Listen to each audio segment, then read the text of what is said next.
Hi friends, Sindhu Bhairavi serial இனி வர எபிசோட்ஸ்க்கான promo தான் இந்த வீடியோல பார்க்க போறோம். அடுத்தடுத்த சுவாரஸ்யங்களை தெரிஞ்சுக்க இந்த வீடியோவை ஸ்கிப் பண்ணாம கடைசி வரைக்கும் பாருங்க. இங்க சிந்துவுமே அங்க ஸ்னேகா கிட்ட போய் நியாயம் கேட்கறதுக்காக போயிருப்பாங்க.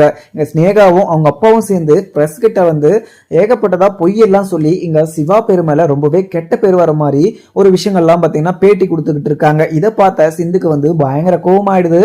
அங்க ஸ்னேகா கிட்ட போயிட்டு எதுக்காக இப்படி எல்லாம் பண்ணிக்கிட்டு இருக்க, எங்க டாக்டர் இப்படி எல்லாம் ஒரு தப்பு பண்ணிருக்க மாட்டாரு, தப்பு பண்ணாததுல போயிட்டு இவ்வளவு பெரிய தப்பெல்லாம் சொல்லி அவர் அசிங்கப்படுத்தணும்னு சொல்லிட்டு நீ இப்படி எல்லாம் பண்ணிக்கிட்டு இருக்க, நீ அவர் அடையணும்னு சொல்லிட்டு இப்படி எல்லாம் பொய் சொல்லிக்கிட்டு இருக்க. எனக்கு நல்லாவே தெரியும் அவர் உங்ககிட்ட எந்த ஒரு தப்பான ஒரு விதமான ஒரு ஆட்டிடியூடுமே பண்ணிருக்க மாட்டாரு. அவர் மேல நீ தப்பு பேர் சொல்லி நீ அவரை கல்யாணம் பண்ணிக்கணும், நீ அவரை அடையணும் அப்படின்றதுனால நீ இப்படி எல்லாம் பண்ணிக்கிட்டு இருக்குன்னு சொல்லிட்டு எனக்கு நல்லாவே தெரியும். ஆனா இந்த ஒரு விஷயத்த நான் எப்படிதான் அந்த பஞ்சாயத்து தலைவர்கிட்ட நான் நிரூபிக்கிறேன்னு சொல்லிட்டு தெரியாம முடிச்சுக்கிட்டு இருக்கேன். இப்படி இருக்கும் போது நீ பிரஸ்ஸை கூப்பிட்டு எதுக்காக இப்படி எல்லாம் பேட்டி கொடுத்துக்கிட்டு இருக்க அப்படின்னு சொல்லிட்டு அங்க இருக்கிற சிந்துவுமே ஸ்னேகா கிட்ட போய் ஒரு நியாயம் கேட்பாங்க. ஆனா ஸ்னேகா திமிராவும் அங்க நீ எதுக்கு கேட்டுக்கிட்டு இருக்க, உனக்கு கூடிய சீக்கிரம் உனக்கே டிவோர்ஸ் கிடைச்சி நீ அந்த அன்னபூர்ணி ஆண்டி வீட்டுல இருந்து கிளம்ப போற, எதுக்காக எங்க சிவாக்காக சப்போர்ட் பண்ணி விட்டு பேசிக்கிட்டு இருக்க, உனக்கெல்லாம் நான் பதில் சொல்றேன்னு சொல்லிட்டு எந்த ஒரு அவசியமே கிடையாது. நீ தலைவர்கிட்ட என்ன ஒரு பதிலடி கொடுக்கறதுக்காக என்னுடைய ஆதாரம் எல்லாம் காமிக்கிறேன் அப்படின்னு சொல்லிட்டு நீ சொன்ன விஷயத்த நீ அங்க நிரூபிச்சுக்கோ, நீ அங்க போய் என்ன பாத்துக்கோ, இங்க நீ பேசுறதுக்கெல்லாம் உனக்கு எந்த ஒரு ரைட்ஸும் கிடையாது அப்படின்னு சொல்லிட்டு அங்க இருக்கிற ஸ்னேகாவுமே சொல்லிடுவோம். பயங்கர கோவத்திலுமே சிந்து ஸ்னேகாவை அடிச்சிடுறாங்க. அடிச்ச உடனே அவங்க அப்பா பார்த்ததுமே என்னுடைய பொண்ணவே அடிக்கிறியா அப்படின்னு சொல்லிட்டு பயங்கரமா அடிச்சு வீட்டில் இருக்க ஆட்கள் எல்லாமே அவங்களுடைய ஆட்கள் எல்லாம் பார்த்துட்டாங்க. சிந்துவை பயங்கரமா போட்டு அடிச்சிடுறாங்க. இங்க அடியோட பயங்கர வலியோட இங்க சிந்துவுமே வீட்டுக்குமே வந்துகிட்டு இருக்கவும் வர வழியில இங்க சிவாவுமே பாக்குறாங்க.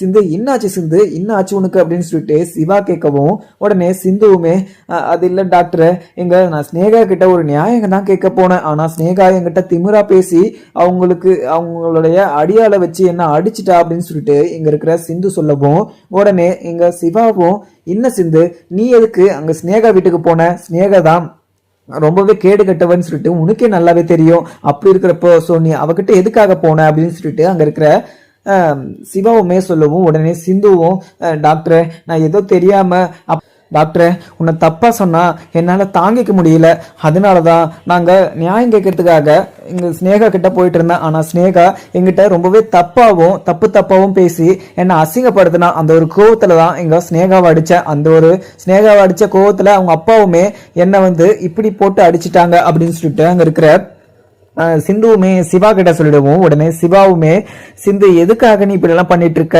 அவ பொய் சொல்றான்னு சொல்லிட்டு எல்லாருக்கும் தெரியும், ஆனா அங்க நிரூபிக்க முடியாதுன்னு சொல்லிட்டு உனக்கே நல்லாவே தெரியும், அப்படி இருக்கப்போ எதுக்கு நீ அங்க வாக்கு கொடுத்த, நான் இங்க ஸ்னேகா பண்ண தப்பெல்லாம் எல்லாரும் முன்னாடியுமே நான் நிரூபிப்பேன் அப்படின்னு சொல்லிட்டு நீ இப்படி எல்லாம் பண்ணிருக்க கூடாது சிந்து அப்படின்னு சொல்லிட்டு அங்க இருக்கிற சிவா சொல்லவும் டாக்டர் என்ன இருந்தாலையும் நீ தான் என்னுடைய புருஷன், அதுவும் இல்லாம கடைசி வரைக்கும் நான் உன் கூட தான் இருப்பேன், நீ இல்லைனாயிட்டா நான் உயிரோடு இருக்க மாட்டேன் டாக்டர், நீனா எனக்கு ரொம்பவே உயிர் அப்படின்னு சொல்லிட்டு அங்க இருக்கிற சிந்துவுமே சொல்லிடுறாங்க. அதுக்கப்புறம் என்ன எங்க சிந்துக்கு பயங்கரமா அடிபட்டு இருக்கு, அதுவும் இல்லாம காலெல்லாம் பாத்தீங்கன்னா பயங்கரமா அடிபட்டு இருக்கிறதுனால அவங்களுக்கு ஆயில்மெண்ட் போடுறதுக்காக உள்ளேயுமே கூட்டிட்டு போறாங்க. கூட்டிட்டு போறத பார்த்த அன்னபூர்ணியுமே பயங்கர கோவம், இந்த சிந்துக்கு நான் எவ்வளவு சொல்லியுமே கேட்கவே மாட்டா, சிவா கூட சேராத, சிவாக்கும் உனக்கும் டிவோர்ஸ் ஆக போகுது, டிவோர்ஸ் ஆன கையோட உன்னை இந்த வீட்டை விட்டு நான் துரத்த போறேன், இப்படி இருக்கிறப்போ நீ அவங்க கூட சேரவே கூடாதுன்னு சொல்லிட்டு நான் எவ்வளவு சொன்னாலையுமே அங்க சிந்து கேட்கவே மாட்டா. சிந்துவை எவ்வளவு சீக்கிரம் இந்த வீட்டை விட்டு துரத்தணுமோ அவ்வளவு சீக்கிரம் நம்மளுக்கு நல்லது, அது இல்லாம இப்பவே அவளுக்கு ஒரு முடிவு கட்டுற அப்படின்னு சொல்லிட்டு கோவத்தோட அங்க சிந்துடைய ரூமுக்குமே போறாங்க. சிந்து ரூமுக்கு போனது உடனே சிவா சிந்துக்கு அடிபட்டுக்கிற இடத்துல எல்லாம் பாத்தீங்கன்னா ஆயில் மட்டும் போட்டுக்கிட்டு இருக்காங்க. இதை பார்த்த அங்க அன்னபூர்ணியுமே என்ன இருக்கும் சிந்துக்கு பயங்கரமா அடிபட்டு இருக்கு, என்ன ஆச்சே தெரியலையே அப்படின்னு சொல்லிட்டு வெளியவே நின்று கேட்டுக்கிட்டு இருக்காங்க. உடனே அங்க இருக்கிற சிந்துவுமே டாக்டர் ஸ்னேகா இப்படி என்ன அடிப்பான்னு சொல்லிட்டு நான் கொஞ்சம் கூட எதிர்பார்க்கல, ஸ்னேகா பண்ண தப்ப ஸ்னேகா சொன்ன பொய்ய கண்டுபிடிக்கலாம் அப்படின்னு சொல்லிட்டு தான் அவங்களுடைய வீட்டுக்கு போனேன், ஆனா ஸ்னேகா பிரஸ் எல்லாம் கூப்பிட்டு உங்களை ரொம்பவே அசிங்கப்படுத்திட்டு இருந்தா, அந்த ஒரு கோவத்துல தான் நான் அவகிட்ட போய் ஒரு வார்த்தை பேசிட்டு வரலாம் அப்படின்னு சொல்லிட்டு நான் போனேன். ஆனா போன இடத்துல என்ன தரகுறப்பா பேசினதும் இல்லாம அவ என்ன பயங்கரமா போட்டு அவளுடைய ஆட்கள் எல்லாம் வச்சு என்ன அடிச்சுட்டா. இதுக்கு மேலேயுமே அவளை நான் சும்மாவே விட மாட்டேன் டாக்டர், உன்னை அசிங்கப்படுத்தணும் உன்னை அவமானப்படுத்தணும்னு நினைச்ச அவளை நான் கண்டிப்பா எப்பவுமே நான் சும்மாவே விட மாட்டேன் அப்படின்னு சொல்லிட்டு சிந்துவுமே சொல்லிடுறாங்க. அப்பதான் தெரிய வருது இங்க சிந்துக்கு எப்படி அடிபட்டுச்சு அப்படின்னு சொல்லிட்டு அன்னபூர்ணி இதை கேட்ட உடனே பயங்கர அதிர்ச்சியோடையுமே வெளியே உட்காந்து நின்றுகிட்டு கேட்டுக்கிட்டு இருக்கவும் உடனே சிவாவுமே சிந்து நான் உங்ககிட்ட என்ன சொல்றேன், நீ ஸ்னேகாவை பத்தி யோசிச்சுக்கிட்டு இருக்காத, ஸ்னேகா இப்படி கெட்டவ அப்படின்னு சொல்லிட்டு நிரூபிச்சுதான் இங்க நம்ம 2 பேரும் சேரணும்னா எந்த ஒரு இதுவும் இல்லை. நான் கண்டிப்பா அங்க ஸ்னேகாவை கண்டிப்பா கல்யாணம் பண்ணிக்க மாட்டேன். ஸ்னேகாவை லவ் பண்ணது என்னமோ உண்மைதான், ஆனா அவ செஞ்ச பிராடுத்தனத்தை, அவ செஞ்ச திருட்டுத்தனத்தெல்லாம் தெரிஞ்ச உடனே அவளை விட்டு நான் அப்பவே விலகி வந்துட்டேன். ஆனா தெரியாதனமா நான் அவளை கல்யாணம் பண்ணியிருந்தேன்னா கண்டிப்பா என்னுடைய வாழ்க்கையே நாசமாயிருக்கும். ஆனா உன்னாலதான் என்னுடைய வாழ்க்கையே நல்லா இருக்கு. ஏன்னா நீ மட்டும் இப்படி ஒரு பொய்ய சொல்லி என்ன நீ கல்யாணம் பண்ணிக்கிட்டு வரலனா கண்டிப்பா ஸ்னேகாவை தான் நான் கல்யாணம் பண்ணிட்டு இருந்திருப்பேன். ஸ்னேகாவை கல்யாணம் பண்ணியிருந்தேன்னா என்னுடைய வாழ்க்கையே ஸ்பாயில் ஆயிட்டு இருக்கும் அப்படின்னு சொல்லிட்டு மறுபடியும் சிவா சொல்லவும், உடனே இதை கேட்ட அன்னபூர்ணியுமே உள்ள வராங்க. சிவா என்னப்பா சொல்ற, சிந்துக்கு என்ன ஆச்சு, சிந்துவை யார் அடிச்சது அப்படின்னு சொல்லிட்டு அங்க இருக்கிற அன்னபூர்ணி கேட்கவும், அங்க சிவாவுமே அம்மா இது பெரியம்மா நீங்க எப்போ வந்தீங்க அப்படின்னு சொல்லிட்டு அங்க தயங்கினே அங்க இருக்கிற சிவாவுமே பேசவும், உடனே அங்க அன்னபூர்ணியுமே சிவா நான் எப்போ வந்தேன்னு சொல்லிட்டு இருக்கட்டும், இங்க சிந்துவை யார் அடிச்சது, சிந்துக்கு என்ன ஆச்சு, கீழே எது விழுந்துட்டாளா அப்படின்னு சொல்லிட்டு அங்க இருக்கிற அன்னபூர்ணி கேட்கவும், உடனே அங்க சிந்துவும் அத்தை அத்தை என்ன இங்க ஸ்னேகா தான் என்ன பயங்கரமா போட்டு அடிச்சுட்டா, ஸ்னேகா கிட்ட ஒரு நியாயம் கேட்கறதுக்காக அவ என்ன தப்பு பண்ணிருக்கா அந்த ஒரு இதை கலெக்ட் பண்றதுக்காக போன இடத்துல அவ ஏகப்பட்டதா டாக்டர் மேல போய் அடிக்கிட்டே போனா. அந்த ஒரு கோவம் தாங்காம நான் நியாயம் கேட்கறதுக்காக எங்க ஸ்னேகா கிட்டேயுமே போனேன். ஆனா ஸ்னேகா என்ன பயங்கரமா போட்டு அடிச்சு அங்கிருந்து துரத்தி விட்டுட்டா அப்படின்னு சொல்லிட்டு அங்க இருக்கிற சிந்துவுமே சொல்லிட்டுறாங்க. இதை கேட்ட அங்க இருக்கிற அன்னபூர்ணியுமே சிந்து என்ன சொல்ற, ரொம்ப அடிச்சிட்டாங்களா, ரொம்ப வலிக்குதா அப்படின்னு சொல்லிட்டு அங்க இருக்கிற அன்னபூர்ணியுமே சிந்துக்கு நான் துடிக்கிற ஒரே ஃபர்ஸ்ட் டைம் நான் தான் பாக்குறேன் அப்படின்ற மாதிரியுமே பாத்துக்கிட்டு இருக்காங்க சிவாவும். உடனே சிந்துவை நல்லா விசாரிக்கிறாங்க அன்னபூர்ணியும். ஏன்னா எப்பவுமே அன்னபூர்ணி சிந்துவை எப்பவுமே விசாரிச்சதும் கிடையாது, எப்பவுமே அவங்கள அன்பா ஒரு விஷயம் பேசுனதும் கிடையாது.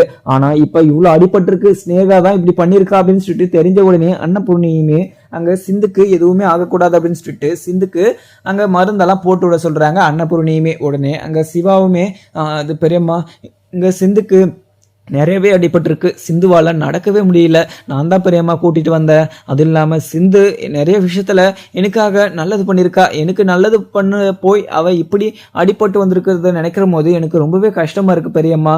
நீங்க தான் எப்படியாவது அந்த ஸ்னேகாவை என்கிட்ட இருந்து விளக்கணும். ஏன்னா அவ என் கூட இருக்கிறது கொஞ்சம் கூட பிடிக்கல, அதுவும் இல்லாம அவ கூட சேர்றதுக்காக நான் எப்பவுமே நினைச்சது கூட கிடையாது. ஏதோ ஒரு அஃபேர்ல நான் அவளை காதலிச்சிட்டு இருந்தேன், அதை சாக்கா வச்சு அவ என் மேல தப்பான ஒரு புகாரெல்லாம் கொடுத்துக்கிட்டு இருக்கா. அந்த ஊர் தலைவர் கூட நல்லாவே தெரியும் நம்மளை பத்தி. ஆனா இப்ப ஒரு பொண்ணுக்கு எந்த ஒரு அநியாயமோ அக்கிரமோ நடக்கக்கூடாது அப்படின்னு சொல்லிட்டு அவளை நம்பிக்கிட்டு இருக்காங்க.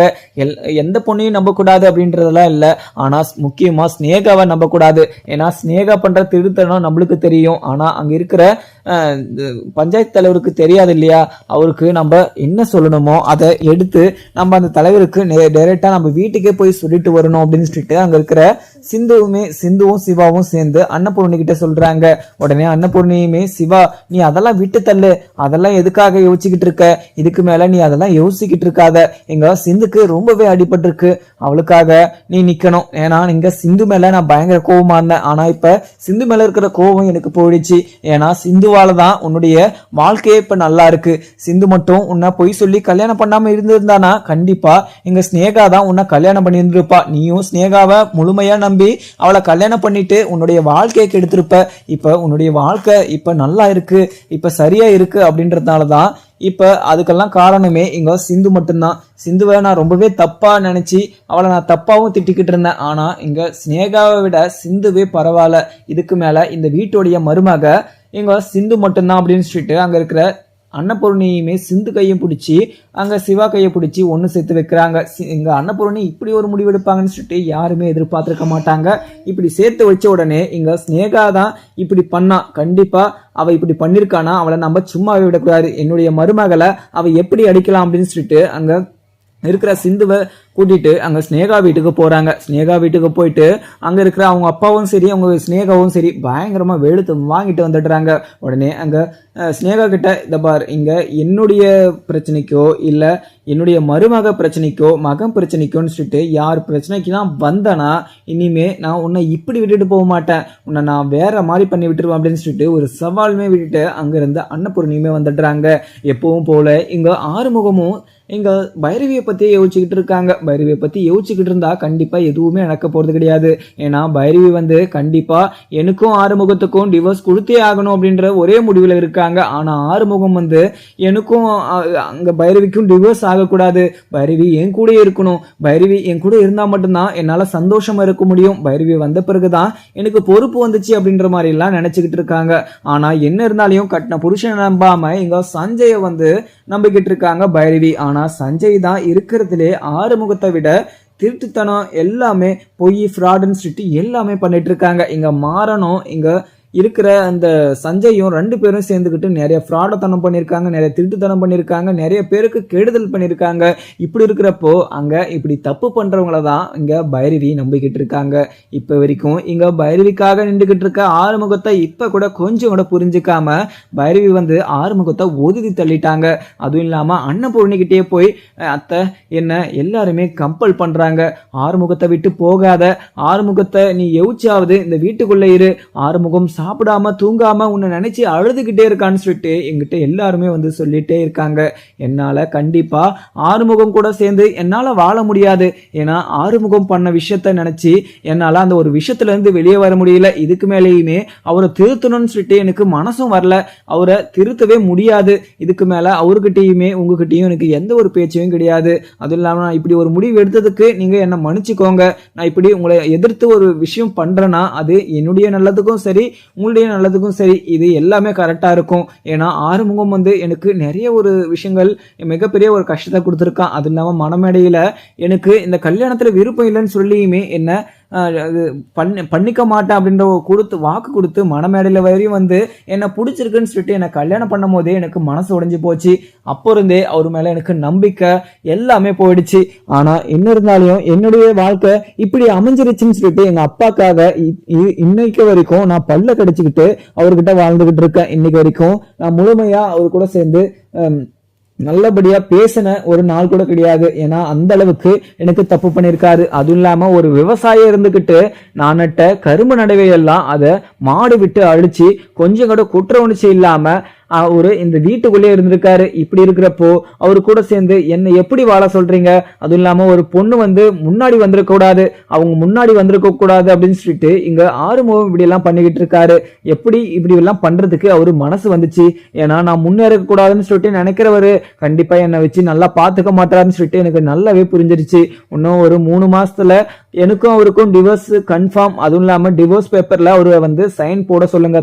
எனக்கு நீங்க மிகப்பெரிய ஒரு நன்றி கடன் செய்யணும் அப்படின்னு சொல்லிட்டு நினைச்சீங்கன்னா எனக்கு அந்த டிவோர்ஸ் பேப்பர்ல மட்டும் ஆறுமுகத்துக்கிட்ட நீங்க ஒரு சைன் மட்டும் நீங்க வாங்கி கொடுத்துருங்க அப்படின்னு சொல்லிட்டு அங்க இருக்கிற அன்னபூரணி கிட்ட பைரவியுமே சொல்லிடவும் உடனே அன்னபூரணி இதை கேட்ட உடனே பயங்கரமா வருத்தப்பட்டுக்கிட்டு அழுதுகிட்டே இருக்காங்க. என்னதான் இருந்தாலும் பைரவி கிட்ட வந்து அன்னபூரணி எவ்வளவோ முன்னாடி பார்த்தீங்கன்னா சொல்லிட்டாங்க, ஆறுமுகத்தை புரிஞ்சுக்கோ, ஆறுமுகம் உனக்காக என்ன வேணா பண்ணுவான், ஆறுமுகம் ஏதோ உனக்காக தான் இப்படி எல்லாம் ஒரு தப்பு பண்ணிருப்பான்னு சொல்லிட்டு முன்னாடியே நிறைய கதைகளை விட்டுருப்பாங்க, நிறைய விஷயங்களை சொல்லியிருப்பாங்க. இதெல்லாம் கேட்டுட்டு இருந்தாங்க இங்க பைரவியுமே.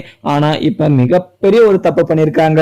இந்த மாதிரி ஒரு சிச்சுவேஷன்ல இந்த மாதிரி ஒரு டைம்ல கண்டிப்பா அன்னபூர்ணி வந்து ஆறுமுகத்தை சைடு சப்போர்ட் பண்ணி பேசிட்டு இருந்தாங்கன்னா கண்டிப்பா இங்க அன்னபூர்ணி மேல இருந்த மரியாதைய கண்டிப்பா மனசுல இருந்து இங்க பைரவியுமே தூக்கி போட்டுருவாங்க.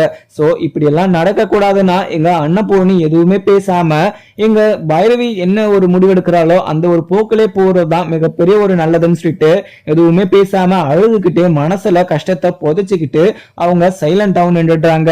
இங்க பைரவியுமே அங்கிருந்து கிளம்பிடுறாங்க. என்ன இருந்தாலும் எப்பவுமே என் கூட சேர்ந்து ஆறுமுகம் எப்பவுமே வாழவே முடியாது. சோ அவர் என் கூட வாழணும்னு நினைச்சா கூட கண்டிப்பா நான் அவரை என் கூட வாழ விட மாட்டேன். எப்பவுமே இது என்னுடைய மறுவீடுன்னு தான் நினைப்பேனே தவிர இப்ப ஆறுமுகத்தை டிவோர்ஸ் பண்ணிட்டேன் மறுபடியும் இந்த வீட்டுக்கே நான் வரமாட்டேன் அப்படின்னு எல்லாம் இல்ல. மறுபடியும் நான் அந்த வீட்டுக்கு வந்து போவேன், அந்த வீட்டுடைய மகளா இந்த வீட்டுடைய மருமகளா நான் வரவே மாட்டேன் அப்படின்னு சொல்லிட்டு அங்க இருக்கிற அன்னபூர்ணியுமே சொல்லி அந்த அன்னபூர்ணி கிட்ட இங்க பைரவியுமே சொல்லிட்டு போயிருப்பாங்க. அதுவும் இல்லாம எங்க சிந்துவையும் சிவாவையும் சேர்த்து வச்ச அன்னபூர்ணிக்கு மிகப்பெரிய ஒரு அதிர்ச்சியுமே காத்துக்கிட்டு இருக்குன்னே சொல்லலாம். இங்க பைரவியும் அங்க ஆறுமுகமும் 2 பேரும் சேர்ந்து சந்தோஷமா இருந்தபோது சிவாவும் சிந்துவும் பிரிஞ்சிருந்தாங்க.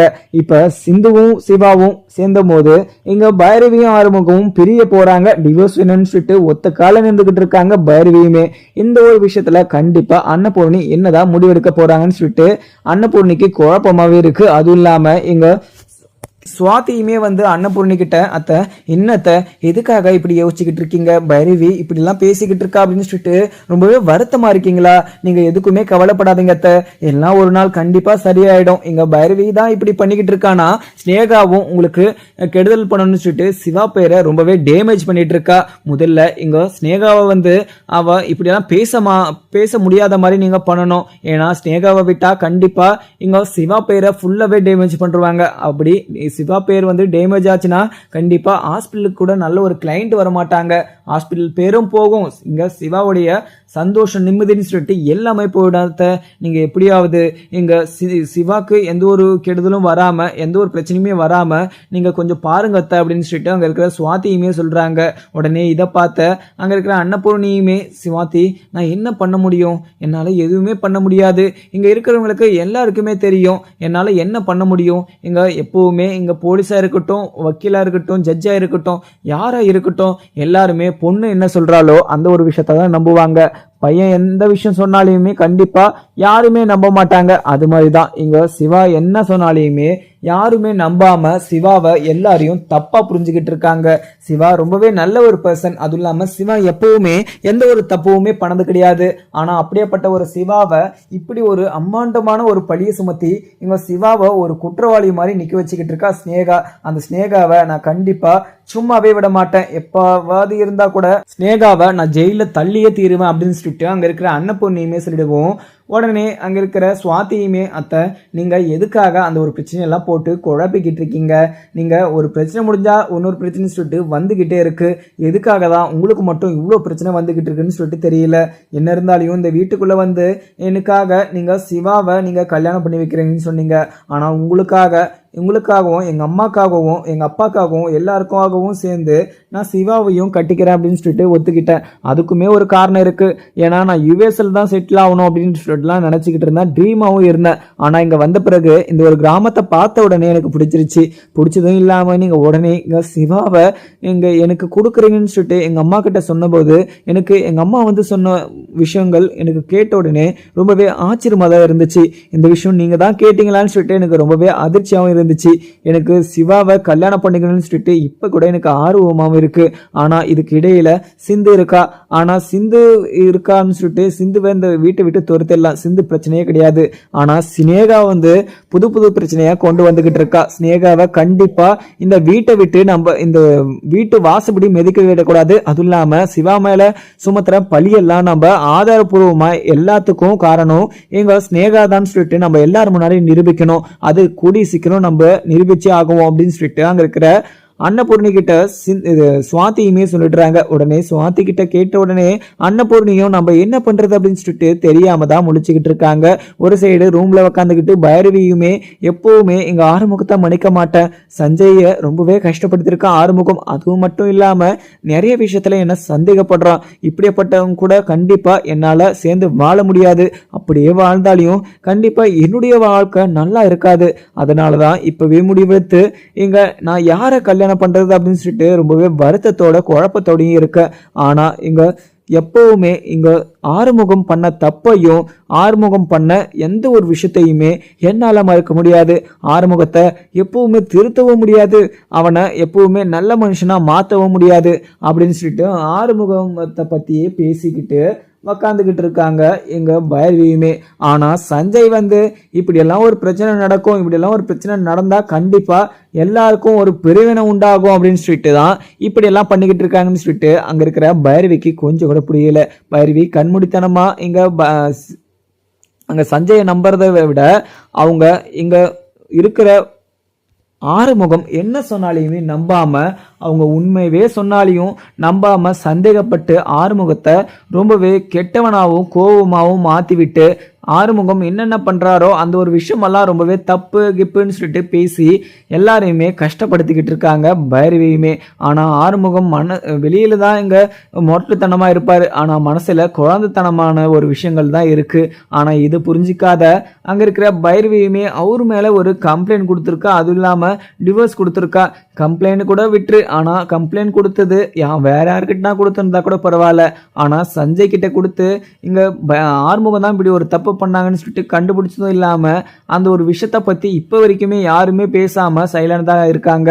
ஆனா அவங்களதான் இருந்தா யாருமே எல்லாரும் எதனா ஒரு விஷயங்கள் பேசியிருப்பாங்க. ஆனா பைரவி இப்படி ஒரு முடிவெல்லாம் எடுத்ததுக்கு கண்டிப்பா எனக்கு ஒரு பதில் சொல்லியே ஆகணும் அப்படின்னு சொல்லிட்டு அங்க இருக்கிற அன்னபூர்ணியுமே மனசுக்குள்ளேயே வச்சுக்கவும் என்ன பண்றது, நான் எல்லாருக்குமே புரியும்படி எல்லா போர்டுமே அங்க எடுத்துட்டு வைக்கிறேன். அப்படி இருக்கிறப்போ இங்க நீங்க எங்கனாலும் போயிட்டு இந்த போஸ்டரை மாட்டி வச்சுட்டு இருந்தா நாங்கெல்லாம் எப்படி பார்ப்போம் அப்படின்னு சொல்லிட்டு அங்க இருக்கிற எல்லாருமே கேட்கவும் உடனே எல்லாருக்குமே கூடி சீக்கிரம் வதான் போகுது. அது இல்லாம படம் என்னதான் ஆச்சு, எல்லாரும் இவ்வளோ உங்களுக்காக தான் வெயிட் பண்ணிட்டு இருக்காங்க, உங்களுக்காக வெயிட் பண்ணிக்கிட்டு இருக்க எங்களுக்காக என்னதான் செய்ய போறீங்க அப்படின்னு சொல்லிட்டு அங்க இருக்கிற எல்லாருமே பார்த்துக்கிட்டு அன்னபூர்ணியுமே சைலண்டாவும் போய் உக்காந்துடுறாங்க.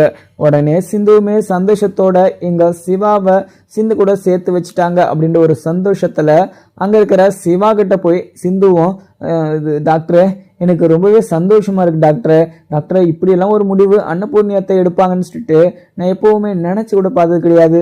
ஆனா எப்படிதான் இதுக்கு சம்மதிச்சாங்களோ தெரியல.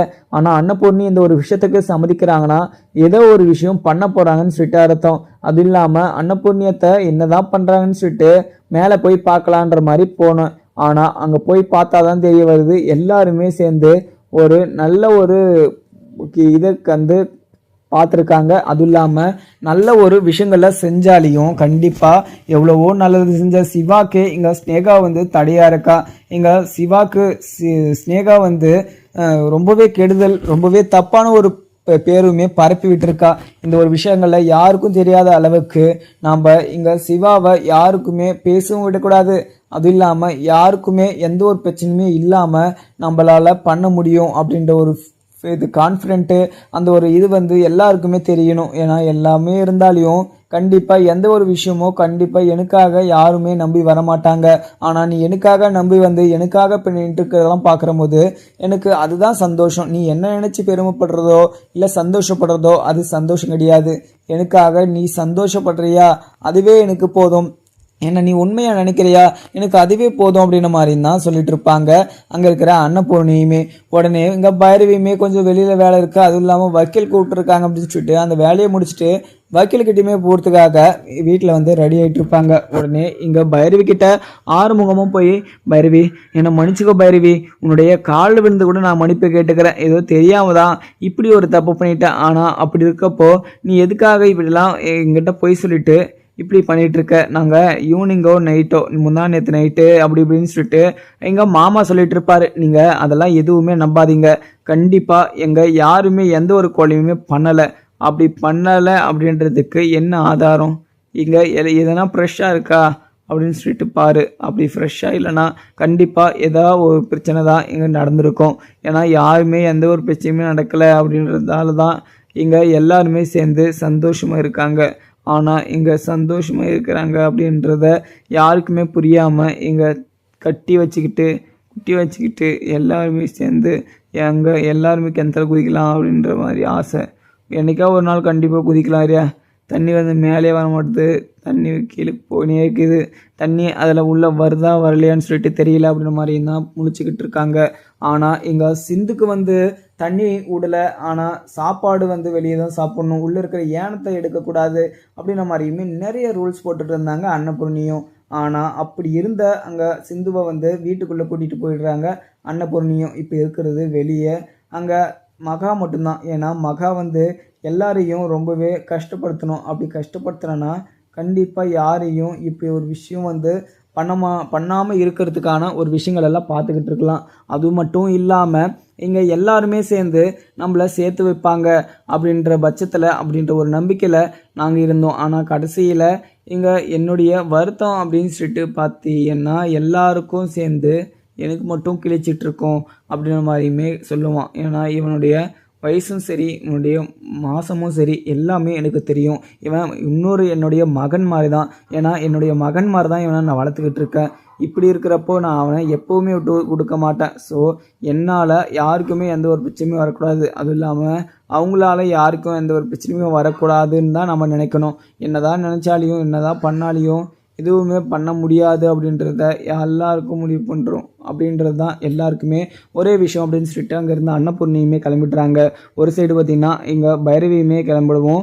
உடனே பைரவியும் பார்த்துக்கிட்டு இருக்காங்க. இங்கே இருக்கிற சிவா சிந்துவோ இல்லை அங்கே இருக்கிற எல்லாருமே பார்த்துக்கிட்டு இருக்காங்க. ஏன்னா என்னதான் இருந்தாலையும் அந்த ஒரு விஷயத்த நினச்சி கண்டிப்பாக சிவாவோ சிந்துவோ 2 பேரும் வருத்தப்பட்டு தான் இருப்பாங்க. அதுக்கப்புறம் எனக்குன்னு பார்க்கலாமாங்க. வீடியோ லைக் பண்ணுங்கள். Thank you friends.